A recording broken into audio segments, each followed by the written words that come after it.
اعوذ باللہ من الشیطان الرجیم، بسم اللہ الرحمن الرحیم۔ آج 5 اگست 2020 جو کہ پوری دنیا میں کشمیری اور پاکستانی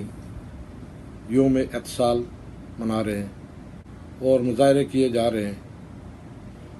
یورپ میں، عرب ممالک میں، پاکستان میں، اور یہ دن اس لیے منایا جا رہا ہے کہ 2019 میں آج ہی کے دن ہندوستان نے کشمیر کے اندر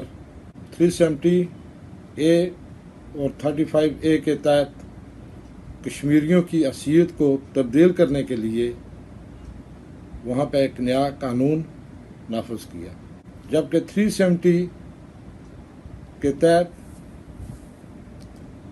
کوئی بھی غیر کشمیری کشمیر کے اندر اپنی جائیداد خرید نہیں سکتا۔ اس قانون کے تحت انہوں نے کشمیریوں کی حیثیت کو تبدیل کرنے کے لیے یہ قانون غیر آئینی قانون نافذ کیا، جس سے پوری دنیا میں ایک تعلقہ مچ گیا اور پوری دنیا میں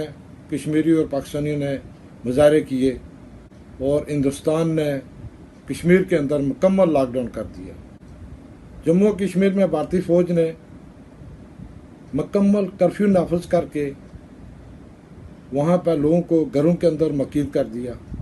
اور ان پہ اس قدر سختیاں کی کہ نہ وہ اسپتال جا سکتے تھے،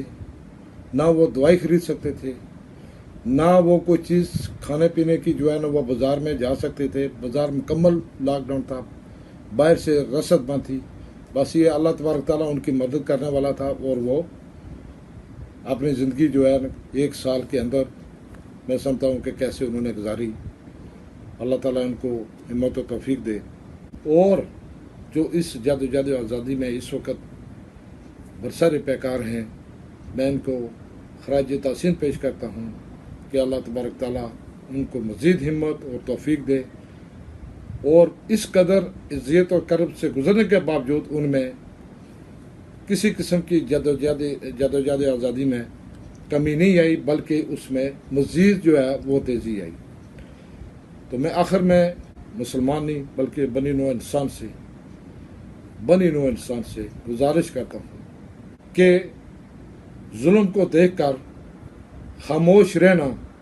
اس سے بڑا ظلم تو اور نہیں ہو سکتا۔ لہذا آخر میں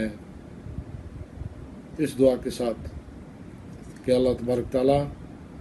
ان شہداء کو جنت الفردوس میں جگہ نصیب کرے، اور جو اس جدوجہد آزادی میں اس وقت برسر پیکار ہیں، اللہ تعالیٰ ان کو ہمت و توفیق دے، اور اللہ تبارک تعالیٰ کشمیر کو جلد آزاد کرے، اور انشاءاللہ وہ دن دور نہیں جب کشمیر آزاد ہوگا، اور انشاءاللہ وہ دن دور نہیں جب ہم سری نگر میں اسلام کا جھنڈا جو ہے وہ گاڑیں گے۔ واخر دعوانا الحمدللہ رب العالمین۔